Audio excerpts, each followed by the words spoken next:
The corpse was that of Elder Emmanuel, 78 years old, a founding member of the church who had died during a night vigil 2 weeks prior.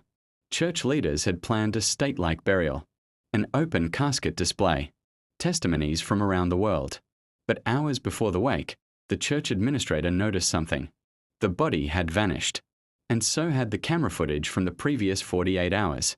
When questioned, the head of security stammered. He said only one person had the access code to the basement freezer room. Mama. Toby got the call that night. From someone unexpected. Benjamin, former security staff, now working in a logistics yard on the mainland, wanted to speak. Urgently. They met in a quiet buka around mile 12. Benjamin was cautious, looking over his shoulder constantly.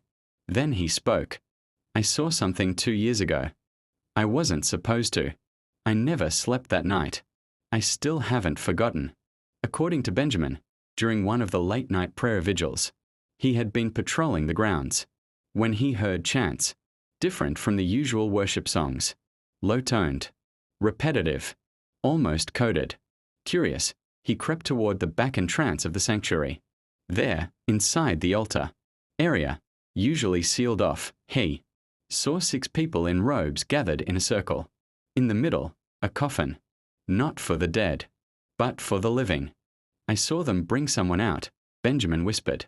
He was shivering, like he'd been drugged. What happened next he couldn't explain. He blacked out, woke up hours later in the security office, and found a warning note under his desk. Ask no more questions, or you'll be next in the casket.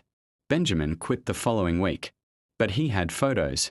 One blurry image showed what looked like Mama Faith placing something small, a vial, a capsule, into the man's mouth.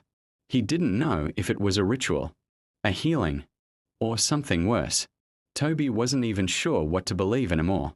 But the missing corpse, the coded chants, the resurrection program, label on the South African container, it all pointed to one terrifying possibility.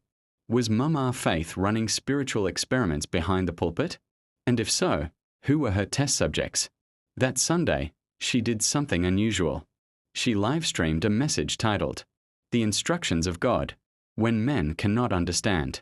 In a calm, calculated voice, she addressed those plotting against the kingdom.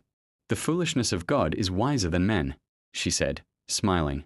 Even when I move in ways you don't understand, the instruction remains divine. This is not a time to question. This is a time to obey. The comments section exploded. Some viewers cried. Some praised. But others noted